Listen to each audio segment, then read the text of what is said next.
الله أكبر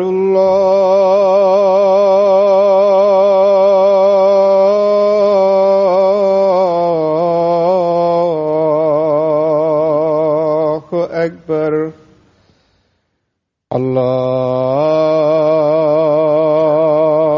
أكبر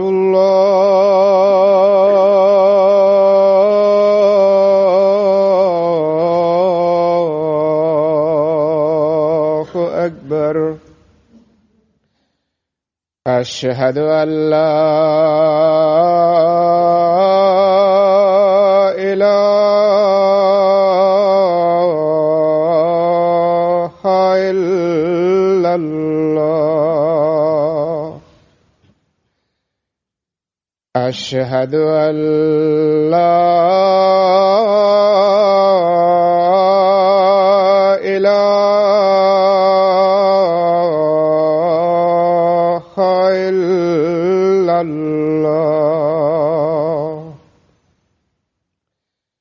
أشهد أن محمدًا رسول الله.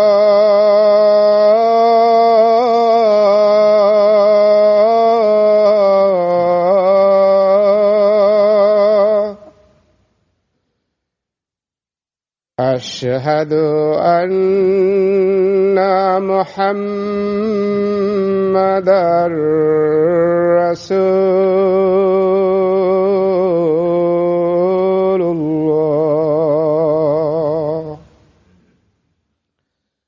حي على الصلاة.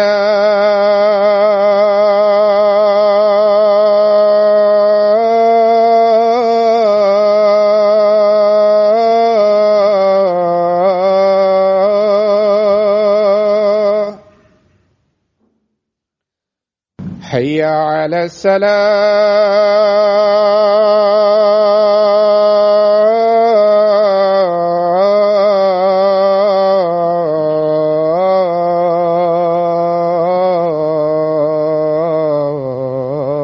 الصلاة. حي على الفلاح.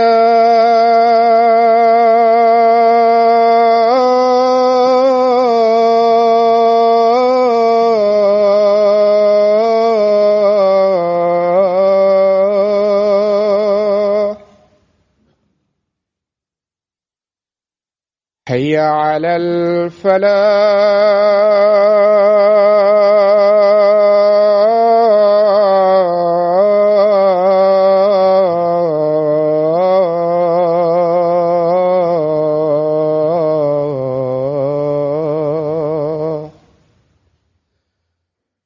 الله أكبر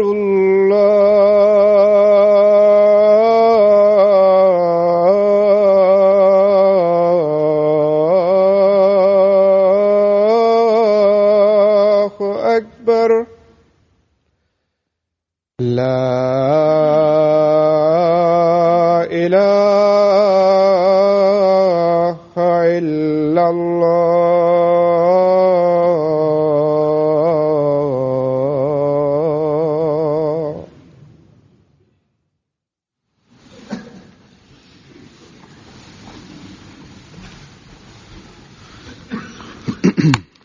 السلام عليكم ورحمة الله.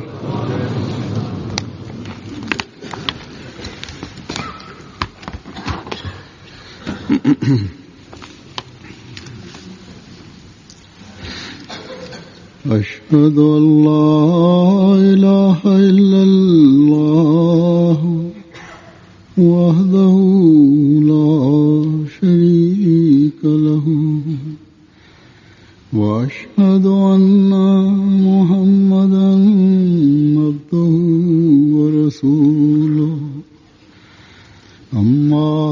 بعد فأعوذ بالله من الشيطان الرجيم بسم الله الرحمن الرحيم الحمد لله رب العالمين الرحمن الرحيم مالك يوم الدين إياك نعبد وإياك نستعين اهدنا الصراط المستقيم صراط الذين أنعمت عليهم غير المغضوب عليهم ولا الضالين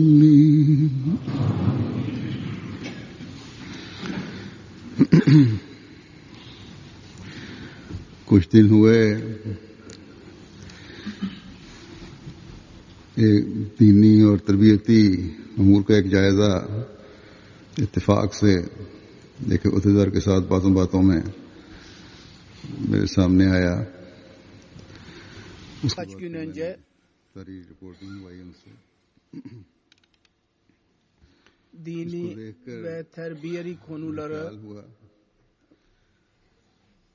bir görevliyle birlikte benim önüme çıktı, onun muhasebesi. Ondan sonra ben detaylı olarak rapor dahi istedim ondan. Onu görünce aklıma geldi. उसको जरूरत है और इसी तरह कुछ ऐसी बातें जो Bazı konular öyledir ki onlar üzerinde, onlar hakkında benim bir şeyler söylemem gerekli. जिस तरह यहाँ की Cemaatin जमातें यहाँ हैं bir kısmı ona muhtaçtır ve aynı şekilde öyle şeyler vardır, öyle sözler vardır ki görevliler dahi ona क्या muhtaçtırlar. नई नस्ल और उन अफराद के लिए भी जानना जरूरी है जो ज्यादा एक्टिव नहीं है. Bu konular nasıl buradaki cemaat için önemliyse, gerekliyse dünyanın diğer cemaatleri için dahi aynı şekilde önemlidirler. Yahut ऐसे अमूर हैं yeni nesil ve खोल कर बयान नहीं किया daha faal olmayan üyelerin dahi bunları bilmesi lazım. Cemaat işlerine fazla katılmayan cemaat üyelerinin dahi bunlardan haberleri olmalı. नहीं करते जिस तरह होना चाहिए. Bu öyle konulardır ki genel olarak detaylı olarak beyan edilmezler. सवाल उठते हैं Yahut murabbiler ve görevliler लेकिन वो सवाल करते नहीं. खासतौर पर cemaat नौजवानों üyelerinin önüne bu kadar güzel bir şekilde इसलिए nasıl gerekliyse onu beyan etmiyorlar. या उनके अजीज रिश्तेदार Bundan dolayı bazı zihinlerde उन सवालों को sorular oluşur. Ancak onlar sormazlar. Özellikle gençlerin zihninde birçok soru oluşur. कि मुरब्बियान Onun और için मुबल्लिगीन çünkü cemaatin ortamı ve onların akrabaları yahut anne babaları o soruları kötü görecekler, अपनी ज़ैली तंजीमों kötü को रोज़ाना gidecekler सवाल yahut करके bir zorluğa girecekler. खुदावंद अमजद Halbuki से ताल्लुक़ रखने वाले और Gerekli olan şuydu ki murabbiler ve muballiklere sorarak से yahut görevlilere sorarak, bilgi sahibi olan görevlilere sorarak yahut kendi इस साथ ताल्लुक़ होना yan चाहिए. kuruluşların görevlilerine sorarak bu Damul Ahmediye ve Lecna ile मालूमात में भी इजाफा भी करें. ilgili olan erkek ve kadınlar kendi कुछ kuruluşlarına शुबहात हैं sorarak या मुझे भी लिख सकते हैं. बाज़ लोग मुझे लिखते भी हैं. öyle alakalar olmalı ki kolay bir şekilde soru sorabilsinler ve bilgilerini de artırabilsinler रहते हुए लिखते हैं. ve var olan şüpheleri de yok etsinler. तो उनके सवालों Yahut के bana जवाब da दिए जाते हैं. yazabilirler. Bazı insanlar bana yazarlar बहरहाल diğer ülkelerden, ये बात भी bazen सामने buradan आई dahi कि बाज़ ve अहदेदार çok भी terbiyeli bir şekilde yazıyorlar. अपने फ़राइज़ Edep और dairesinde दायरे kalarak क़याम के बारे yazıyorlar. में तफसील ve में onların sorularının cevabı yazılır, और अपनी जिम्मेदारियों को verilir तो kendilerine. अदा नहीं करते। Kısacası जो bu बातें dahi बयान करने लगा önüme हूं, çıktı ki इसमें bazı एक पहलू görevliler तो dahi अकीदे kendi और उसके görevlerini बारे में ve इल्म से iş तलब रखते हैं। çevreleri hakkında detaylarını क्योंकि हमें bilmezler इल्म होना चाहिए कि हम क्यों ve kendi किसी अकीदे पर कायम हैं। sorumluluklarını tam olarak और इसी yerine तरह बाज़ getirmiyorlar. बातें जो हमें करने के लिए Beyan कहा जाता है, edeceğim sözler जिनकी जरूरत de दिलाई bir जाती है, konu उनके बारे में भी इल्म हो inanç ve bilgiyle बताया जाता है alakalıdır. और Çünkü क्यों ये अहम bilmeliyiz मुसलमान के लिए ki biz जरूरी है। neden bir inancı taşıyoruz ve Müslüman aynı kurbani şekilde इसके bazı बारे में sözler तफसील जानना चाहते हैं। yapmamızı istiyor. दूसरे इस ताल्लुक में Dikkatimizi ona çekiliyor. Ona dahi उहदेदारान की onlar बाज़ hakkında da bilgimiz इंतज़ामी olsun. Niye bize जिम्मेदारियां हैं, deniyor ve niye bir Ahmedi için उनको किस तरह onlar निभाना gereklidir. और किस हद तक इख्तियारात हैं। Mesela mal fedakarlığı vardır. बहरहाल मुख्तसरन Bu konuda इस insanlar ताल्लुक में detaylarını öğrenmek इन दो isterler. बातों की तरफ मुतवज्जो Sonra कराऊंगा। ikincisi bununla alakalı olarak görevlilerin पहली बात तो ये है bazı yönetsel जो görevleri कि vardır. Sorumlulukları, Kendi onları gibi nasıl yerine getirilir ve ne kadar onların yetkileri vardır. अमूमन इसका बयान तो Kısacası होता भी रहता है, özet olarak लेकिन bununla उसको alakalı जो olarak नहीं ben bu होता iki या söze dikkatinizi इस çekeceğim. बात को मद्देनजर रखते हुए नहीं İlk होता şudur कि ki हमारे अपने लोगों की भी inanç ile alakalı olan bir Ahmedi için onu bilmesi gereklidir. आमतौर पर समझ लिया जाता है Genel olarak bu beyan कि edilir. एक पैदाइशी Ancak अहमदी है तो उसे इल्म है dikkatli bir कि हज़रत şekilde मसीह अलैहिस्सलाम beyan की edilmez yahut şunu göz Gerçek önünde yalnız bulundurulamaz ki bizim Ahmedilerin dahi Kur'an terbiye kullanmak edilmeleri gerekir. नए आने वालों को तो Genel olarak उसका düşünülür चिकन ki पढ़कर bir तहकीक करके doğma büyüme bir Ahmedidir. Biliyor लेकिन ki Mesih Maud Aleyhisselatü जो Vesselam'ın जैसा कि मैंने कहा geliş gayesi nedir इतने ज्यादा एक्टिव नहीं है ve kendisine इज्तिमात inanmak नहीं niye आते, gereklidir? जलसों पर भी बात आते हैं। Yeni gelenler onu iyi और bilirler. हर मुल्क में ऐसे लोग मौजूद हैं Okuyarak, araştırarak ona cemaate katılırlar. एक Ancak चाहे थोड़ी तादाद हो एक तादाद है जिसकी तरफ हमें söylediğim Fikir gibi sıkıcı fazla değil. faal olmayan, ihtimallara da gelmeyen, Kudan celsalara da bulan diye. gelmeyen onların और bazıları माइल्ला की तंजीमों को ve her भी ülkede प्रोग्राम bu gibi बनाकर insanlar vardır. इस पर काम करने की ज्यादा जरूरत है। İster İşi de az cemaati seyyidları da az da olsa ama bir sayı Esi vardır. logon ko Onlara hukkarne dikkat ke etmemiz bajaye lazım. या ये कहने के बजाय Üzüntü duyarak, ıslah नहीं हो ilgi duyarak ve bunun için Hudamul Ahmedi ve Mümkün Lajna-i değil. Maullah dahi kendi programlarını yaparak bunun üzerinde सवाए उसके çalışmalıdırlar. उनके जो खुल Aynı şekilde cemaat nizamı dahi böyle insanları iteceklerine ऐसे लोगों yahut के बारे şunu में söylemeceklerine ki bunlar malumat ıslah edilemez diyeceklerine cemaat ka onlara nizam hai. yaklaştırmaları gerekir. Main जमाती निज़ाम मेन स्ट्रीम उसको Ama चाहिए bazı कि ज़ैली kimseler ज़मीन को açık olarak derler ki benim sizinle malumat hiçbir dedim. alakam yoktur. क्योंकि Onlar bazı dışında. बड़ी मुल्कों से दरान के Fakat साथ öyle तब्दील की वजह insanlar से भी hakkında dahi bilgi लोग ऐसे जवाब दे देते हैं।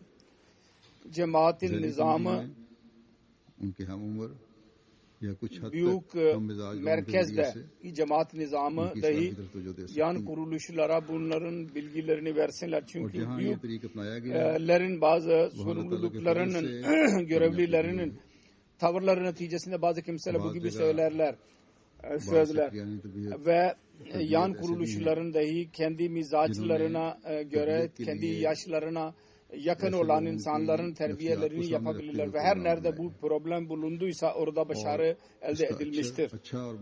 Bazı yerlerde bazı terbiye sekreterleri öyledir ki onlar terbiye için कि हमने हत्तुल वसा bu gibi insanların psikolojisini göz önünde bulundurarak program yaptılar ve onun güzel bir etkisi oldu. Çok güzel bir cevap alındı onlardan. Kısacası çaba şu olmalı ki biz mümkün olduğu kadar her Ahmedi'yi zayi olmaktan kurtarmalıyız. Her görevlinin görevidir, her murabbinin sorumluluğudur ve her yerde yan kuruluşların dahi görevidir bu. Bundan sonra söyleyeceğim ilk söz şudur ki her Ahmedi bilmelidir ki Mesih Maud Aleyhisselatü Vesselam'ın geliş gayesi nedir? Ve kendisine inanmak niye gereklidir? Bunun için ben uygun gördüm ki Hz. Mesih Maud Aleyhisselatü Vesselam'ın kelimeleriyle bunu beyan edeyim. Der ki Mesih Maud Aleyhisselam, ben gönderildim ki ben Resulullah sallallahu aleyhi ve sellem'in kaybedilmiş olan yüceliğini tekrar yerleştireyim ve Kur'an-ı Kerim'in doğruluklarını insanlara göstereyim, dünya insanlarına, ve bu iş olmaktadır. Ancak her kimin gözü kör ise o onu göremez.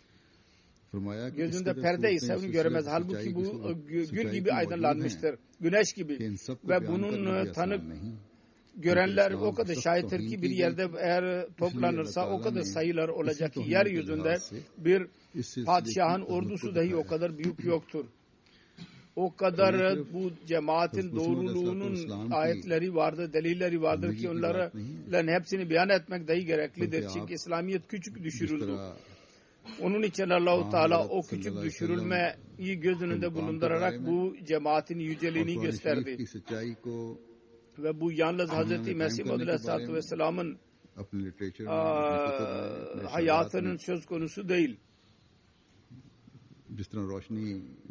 Hz. Mesih Maud Aleyhisselatü Vesselam nasıl Resulullah sallallahu aleyhi ve sellem'in makamı hakkında ve Kur'an-ı Kerim'in doğruluğunu insanlara göstermek ve yerleştirmek konusunda kendi literatüründe, kitaplarında ve sözlerinde nasıl aydınlattıysa o bugün dahi Hz. Resulullah sallallahu aleyhi ve sellem'in yüceliğini ve Kur'an-ı Kerim'in doğruluğunu düşmanlarına ispat etmektedir.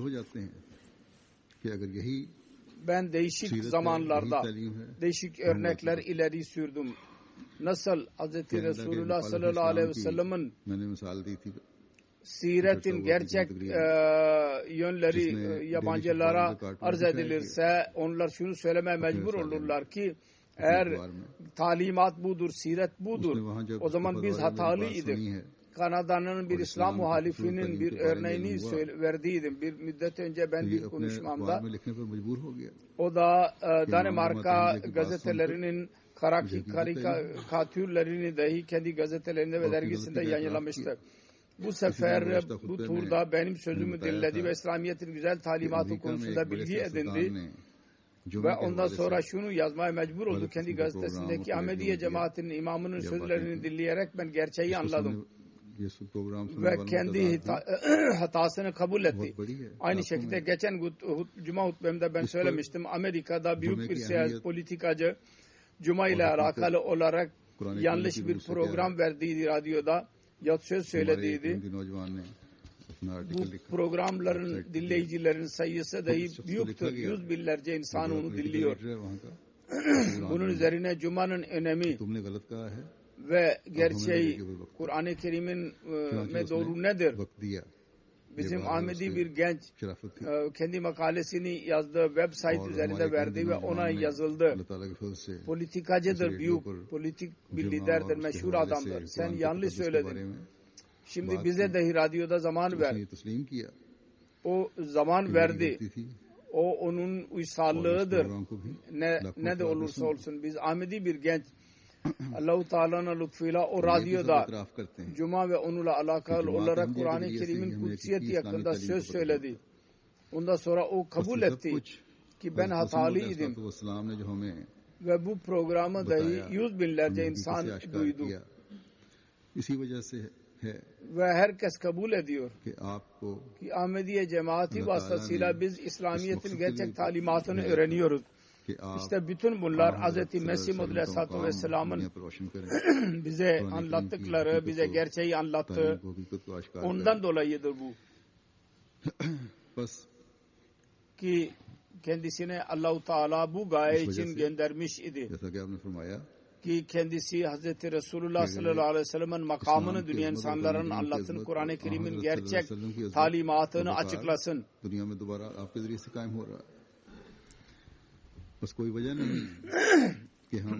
Ondan dolayı söylediği gibi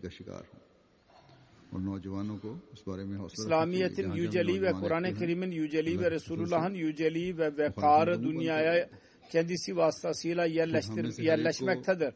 Onun için bir sebep yoktur ki biz hangi sebepten olursa olsun komplekse kapılalım. nerede faallar aktif ise muhaliflerin ağzını kapatmaktadırlar. Sonra her birimiz şunu dahi bilmeliyiz ki Mesih Maud Aleyhisselatü Vesselam'ın kabul etmek niye gereklidir? 13-14 yaşındaki çocuklar dahi bu soru sorarlar ve anne babaları kendilerine doğru bir şekilde cevap vermezler. Bu konuda ben Mesih Maud Aleyhisselatü Vesselam'ın kendi kelimeleriyle beyan ediyorum. Detaylı bir sözdür, bir buyruktur. Yan kuruluşlar onu kullanabilirler, parçalayarak ve daha da ondan yol bulabilirler. Bir seferinde bazı mollalar kendisine sordular. Biz namazda kılarız, oruç dahi tutarız. Kur'an ve Resulullah sallallahu aleyhi ve sellem'e dahi inanırız. O zaman sana inanmamıza ne gerek vardır? Hz. Mesih Maud Aleyhisselam dedi ki, bakınız, nasıl her kim Allah ve Resul'e ve kitabe inandığını beyan ederek onun buyruklarını, detaylarını, mesela namaz, oruç, hac, zekat, takva ve tahareti yerine getirmezse ve tezkiye nefsi için ve terk-i şer için var olan buyrukları bırakırsa o Müslüman olarak adlandırılmaya haklı değildir. Müslümanım derse fakat kötülüğü terk etmezse, hayırı benimsemezse o Müslüman olarak adlandırılmaya hakkı yoktur. Ve iman ile süslendiği söylenemez. Aynı şekilde her kim Mesih Maud Aleyhisselam'a inanmazsa yahut inanmaya gerekmezse o da gerçek İslamiyet'in gerçeğini ve nübüvvetin gerçeğini ve onun gayesini bilmemektedir. Yani o bilmez ki nübüvvetin gereği nedir, gayeleri nedir ve onun hakkı yoktur ki ona gerçek Müslüman Allah ve Resul'a tam olarak tabi diyebilelim ona. Çünkü nasıl Allah-u Teala Hz. Resulullah sallallahu aleyhi ve sellem vasıtasıyla Kur'an-ı Kerim'de emirler verdiyse aynı şekilde son zamanda son bir halifenin geleceğini detaylı olarak beyan etmiştir. Ve ona inanmayanlar ve ondan yüz çevirenlerin ismini fasık olarak beyan etmiştir. Kur'an ve hadisin kelimelerinde bir fark yoktur. Diğer kelimelerle Kur'an-ı Kerim'in detaylarının detaylarıdır kelimelerinin. Fark şudur ki Kur'an-ı Kerim'de halife kelimesi kullanılmıştır ve hadiste aynı halife son halifeye Mesih-i Mevud olarak isimlendirilmiştir o halife. Kısacası Kur'an-ı Kerim'de her kimin geleceği konusunda söz verdiyse aynı şekilde her kimin gelişini ne bir yücelik verdiyse o ne Müslümandır ki der ki ben ona inanmaya ne gereğim vardır.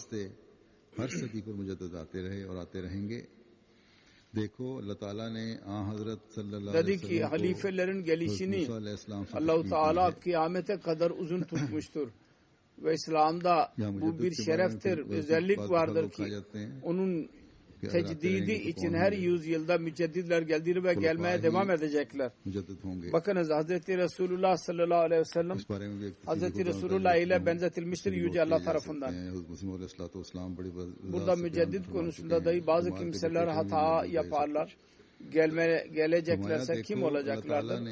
Halifeler dahi müceddit olacaklardır. Bu konuda dahi daha önce ben hutbe vermiş bulunuyorum. Ondan da notlar alınabilir. Mesih Maud Aleyhisselatü Vesselam detaylı olarak ben etmiştir. Cemaat-i literatüründe de vardır.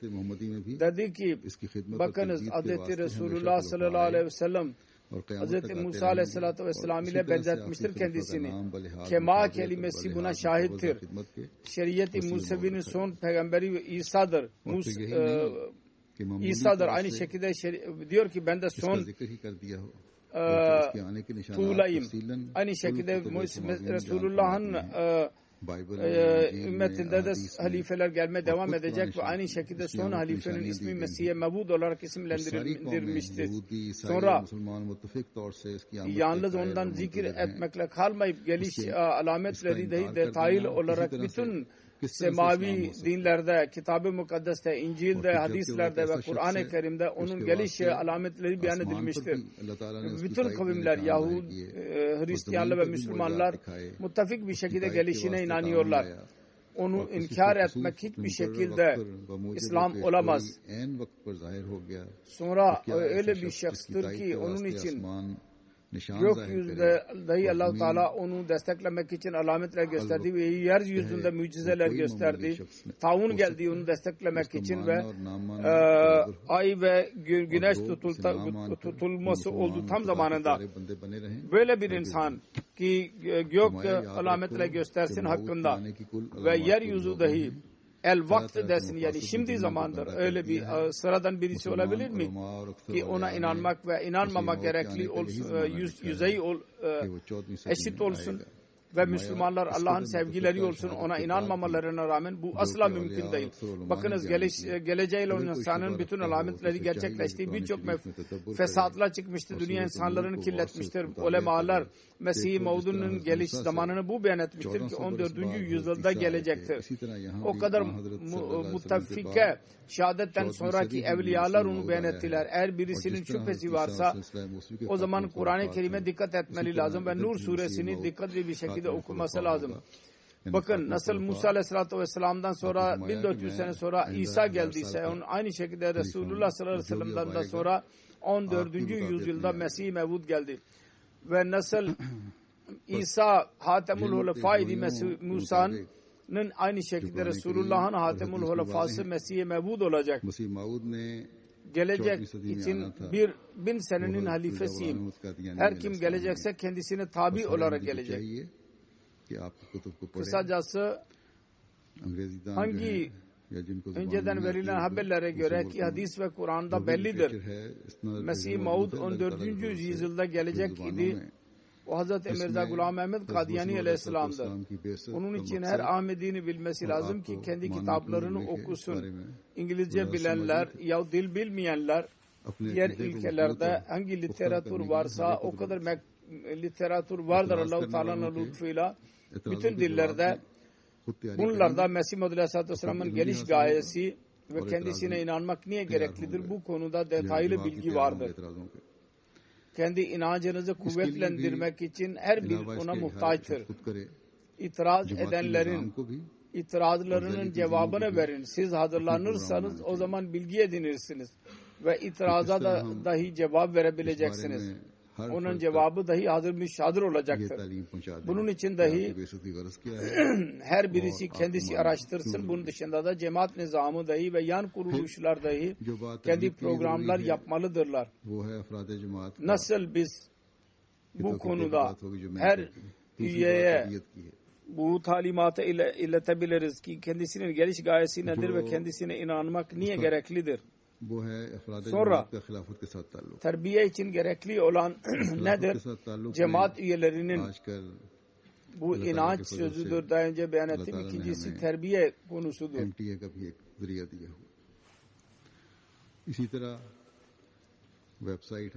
Cemaatin hilafet ile alakası, cemaat üyelerinin ve hilafet ile olan alaka da bugünlerde Allah-u Teala'nın lütfuyla Allah-u Teala bize MTA'nin bir yolunu vermiştir. Bir kaynağını. Aynı şekilde website vardır. Al-İslam. Bunları dahi birleştirmeye gereklidir. Her Ahmedi ve her genç ona bağlansın. Erkek ve kadın ona bağlansın. Bunun için çaba sarf etmeliyiz. Cemaat nizamı dahi ve yan kuruluşlar dahi buna çaba sarf etmelidirler.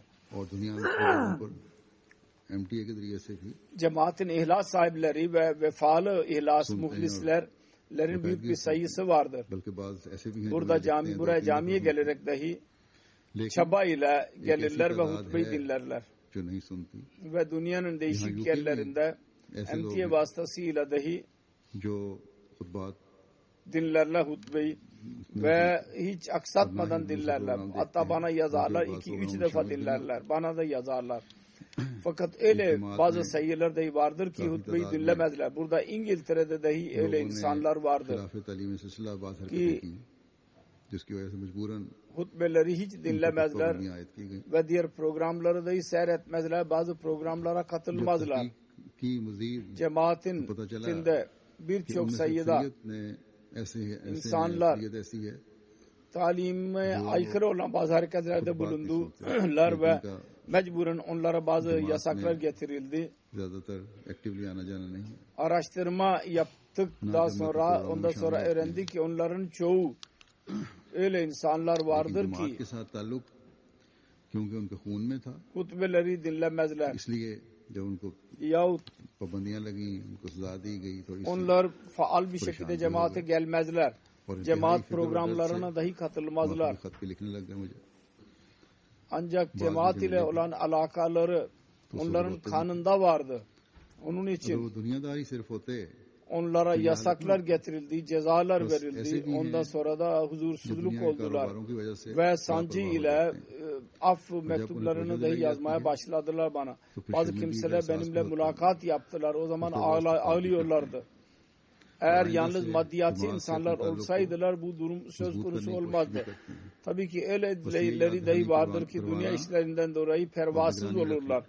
Onların dikkati çekilince utanıyorlar ve hissediyorlar. Sonra tövbe ve istiğfar ediyorlar. Ve gelecek için cemaat ile olan alakalarını kuvvetlendirmeye çalışıyorlar. Onun için bunu hatırlatmak ve gözetlemek, bu dahi cemaat nizamı, sekreterler, muballikler ve yan kuruluşlar hepsinin görevidir.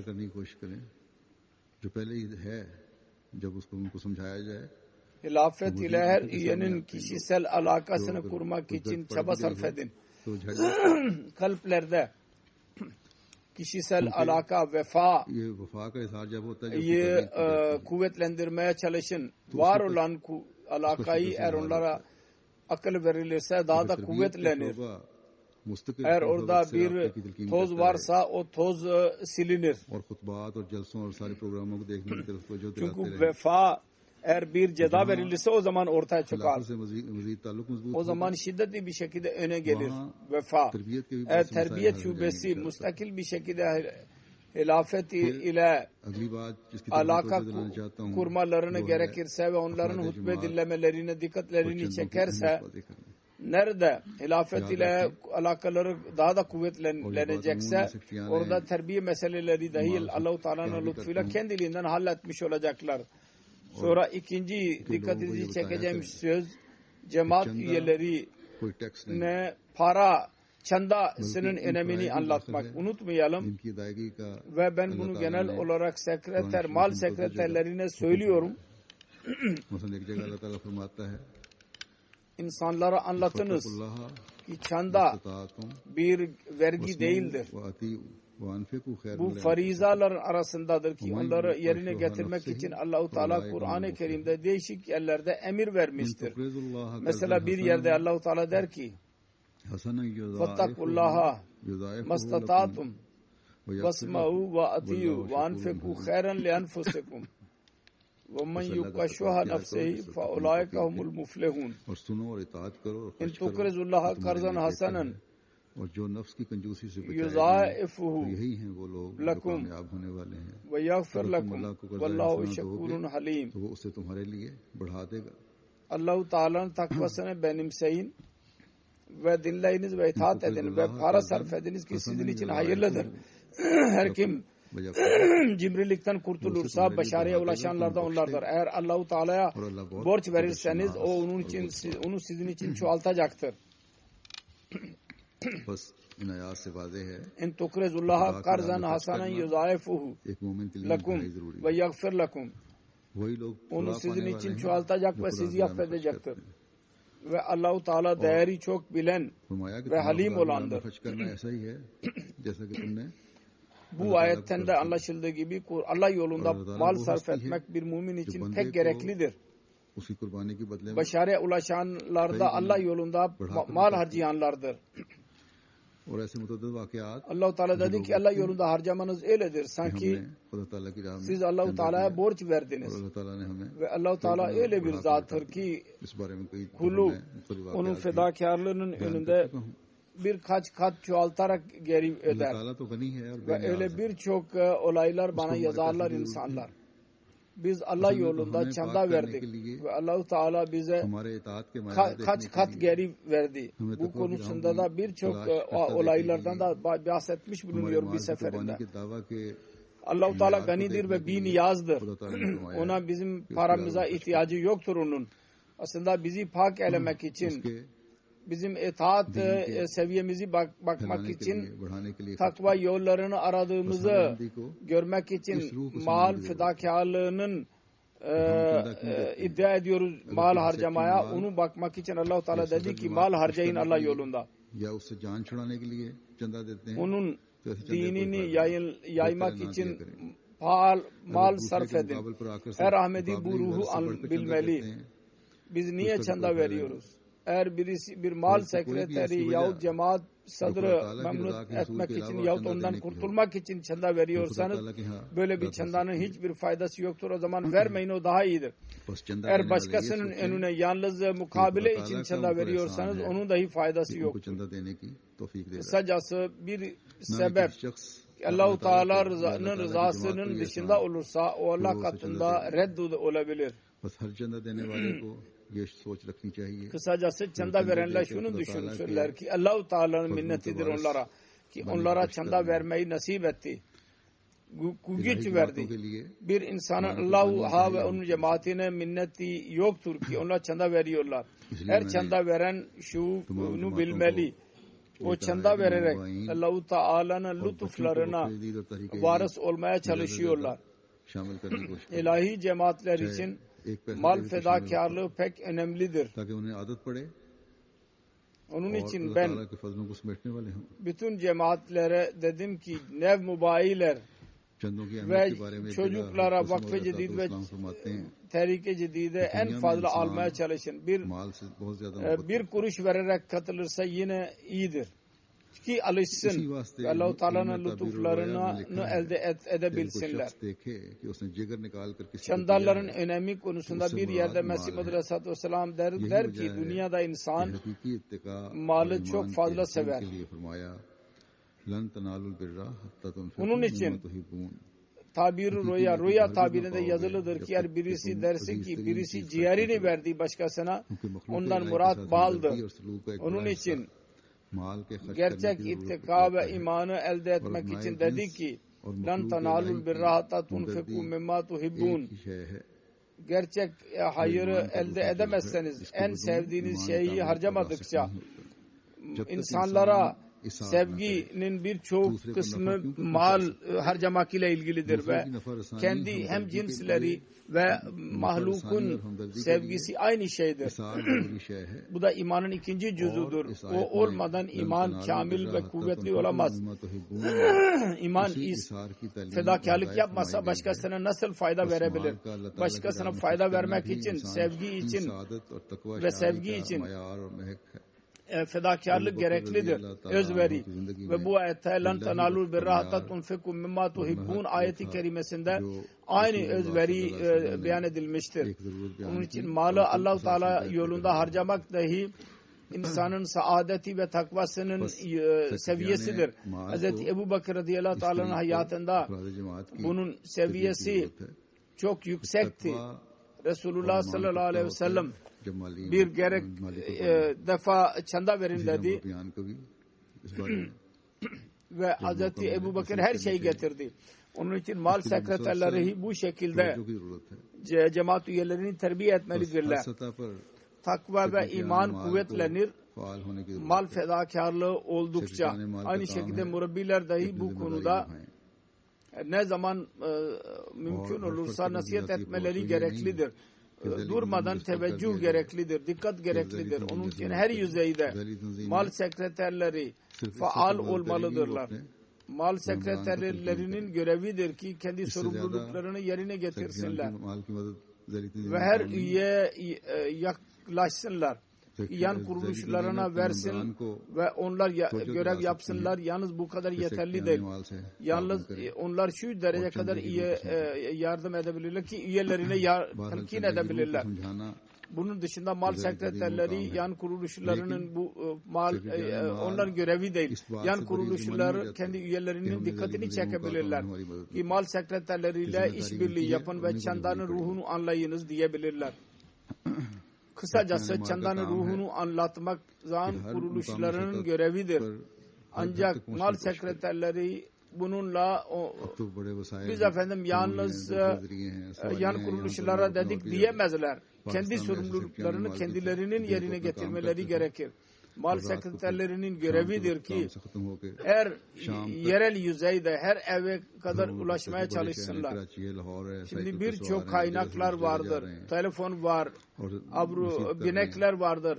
Avrupa'da çok fazla, Pakistan'da öyle mal sekreterleri vardı ki bütün gün kendi işlerini yaparlardı ve akşama kadar evlerde evden eve dolaşırlardı. Karachi ve Lahor'da bisiklet üzerinde yolculuk yaparlardı. Bir yerden bir yere giderlerdi ve nasihat ederlerdi. Dikkat ederlerdi. Burada şimdi birçok kolaylık sizin elinizdedir. Sonra yine iş yapmadılar, yapmıyorsunuz. Bazı mal sekreterlerinin şikayetleri dahi buraya da benim geldi. Kendi çandaları güzel değil. Kendileri çanda vermiyorlarsa başkalarına nasıl nasihat edebilirler?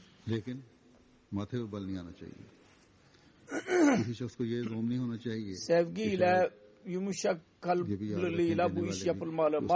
Malın fedakarlığının önemini anlatınız. Bir defa inkar ederse ikinci defa gittiğiniz zaman gidin.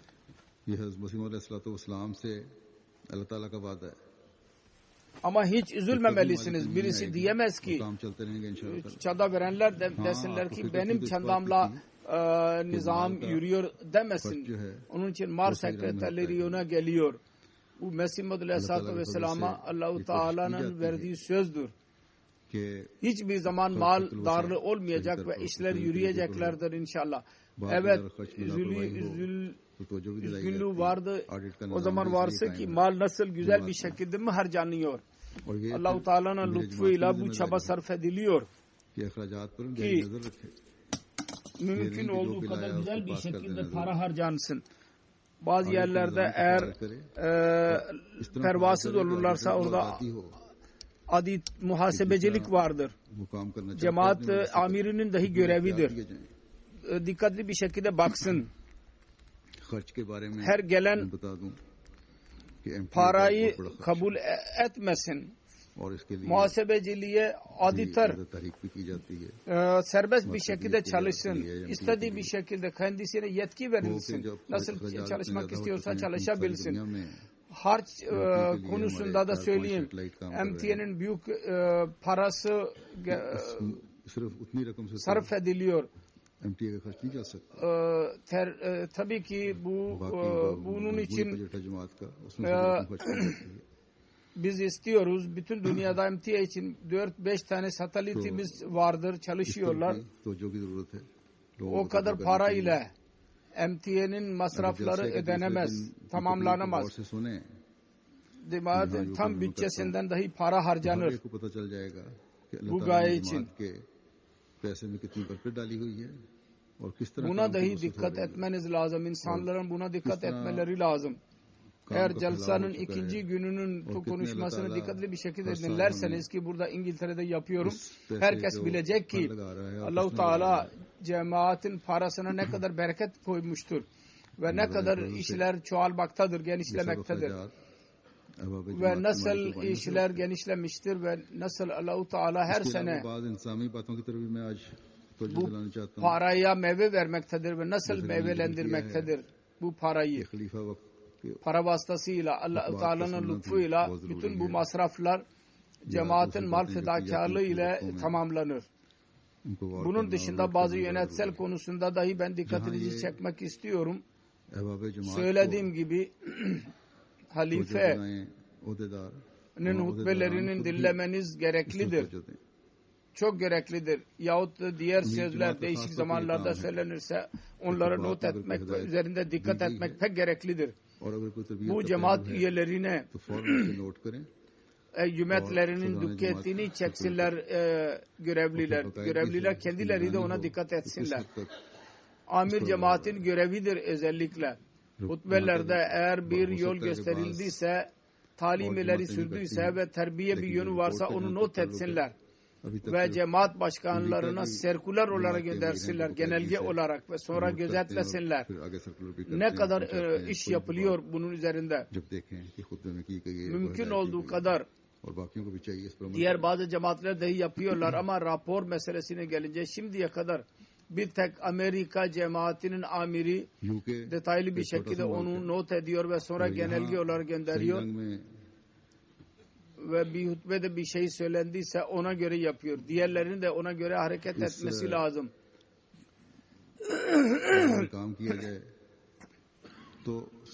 İngiltere küçük bir ülkedir. Eğer burada doğru bir şekilde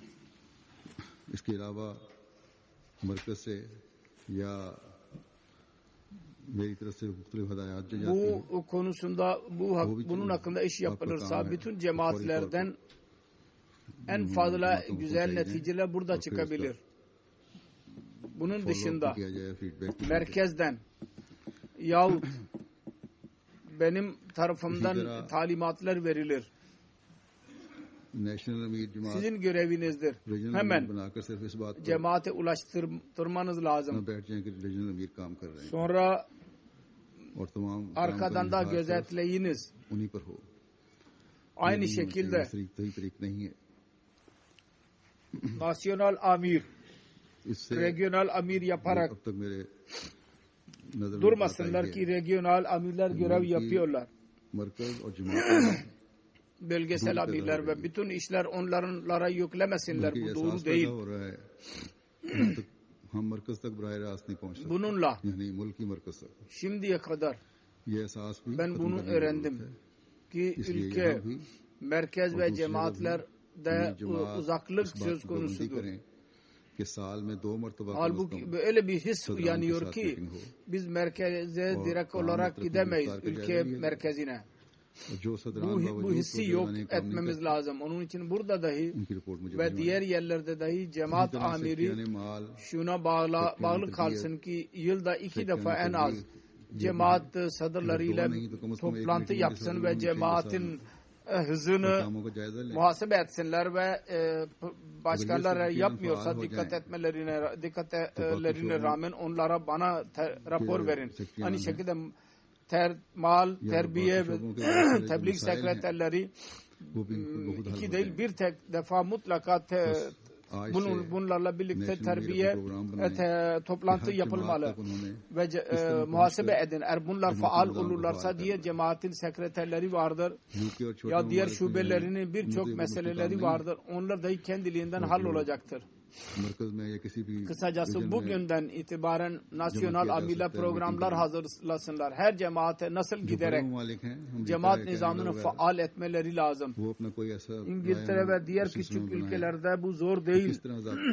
İngiltere'de ve diğer küçük ülkelerde merkezde yahut herhangi bir bölgede bir toplantı yapılabilir.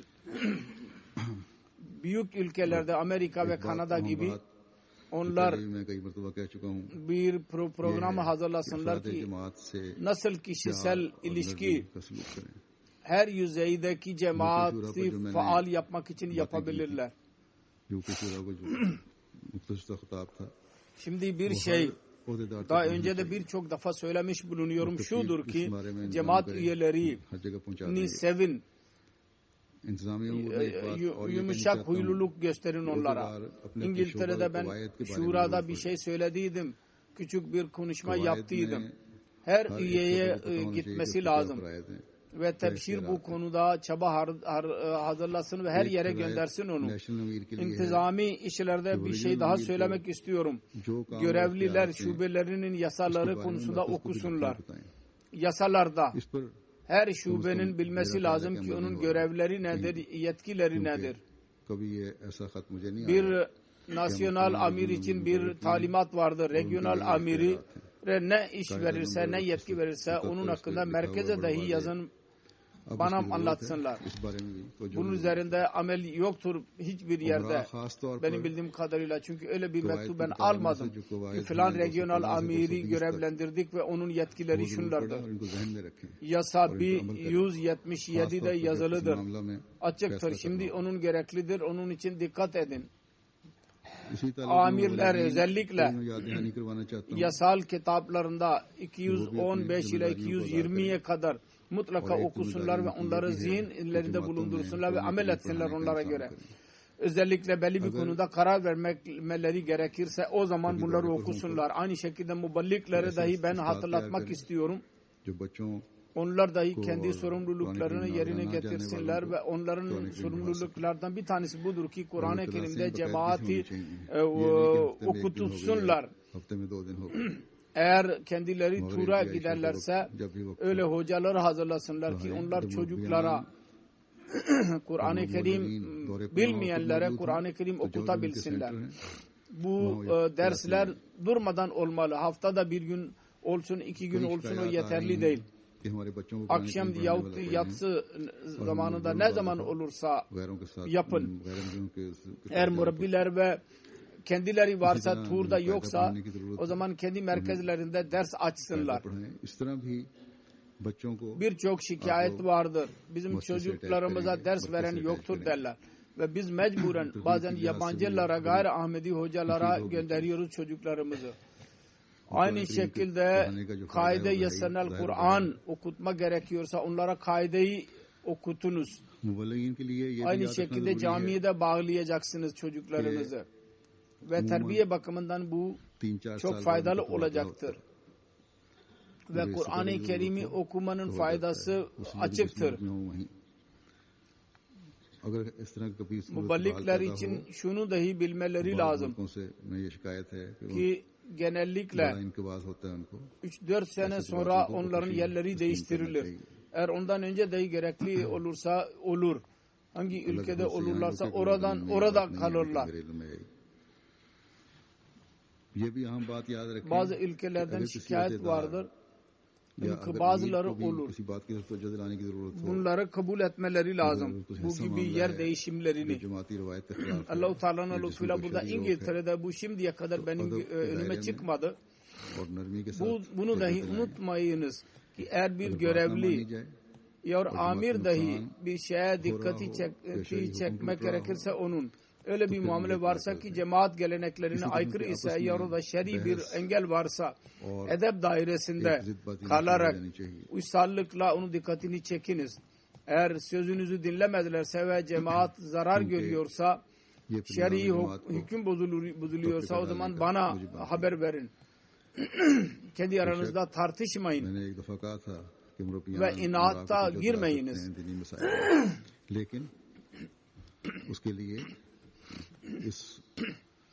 Çünkü o cemaat nizamında tefrika yaratacak.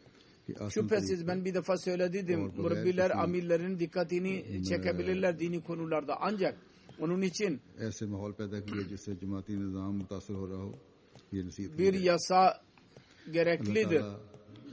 Öyle ahlaka bağlı kalmaları lazım ki güzel bir şekilde ve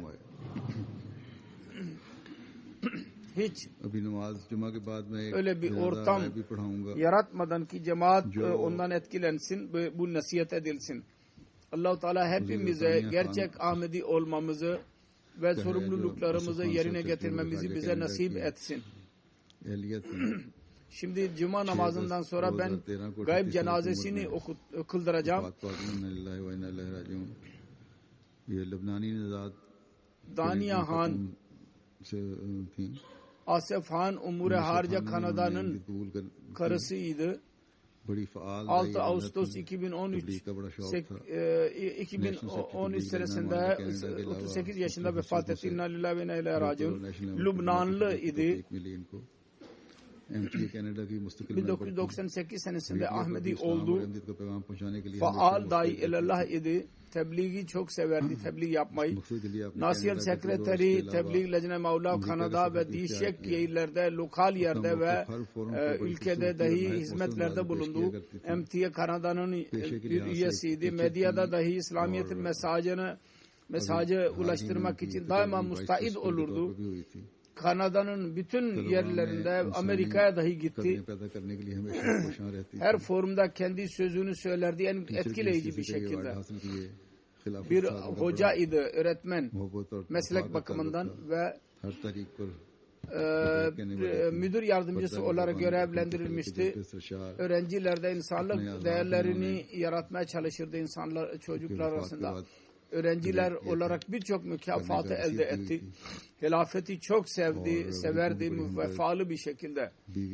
Her işe lebbek derdi ve tesettür yapardı.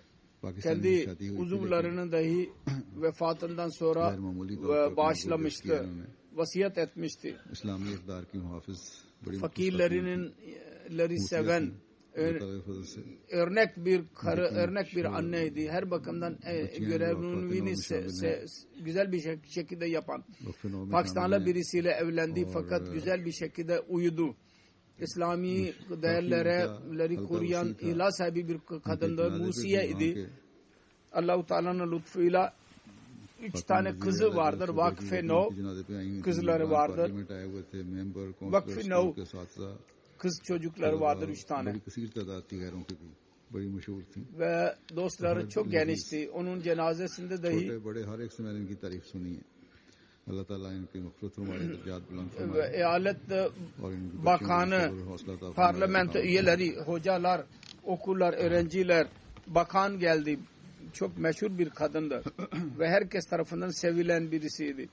Küçük büyük herkes onu methederdi. Allah-u Teala onu mağfiret eylesin ve elhamdülillahi nahmeduhu ve nesta'inuhu ve nestağfiruhu ve nu'minu bihi ve netevekkalu aleyh ve na'udzu billahi min şururi enfusina ve min seyyiati a'malina. من يهده الله فلا مضل له ومن يضلل فلا هادي له ونشهد أن لا إله إلا الله ونشهد أن محمدا عبده ورسوله عباد الله رحمكم الله إن الله يأمر بالعدل والإحسان وإيتاء ذي القربى وينهى عن الفحشاء والمنكر والبغي يعظكم لعلكم تذكرون اذكروا الله يذكركم وادعوه يستجب لكم ولذكر الله أكبر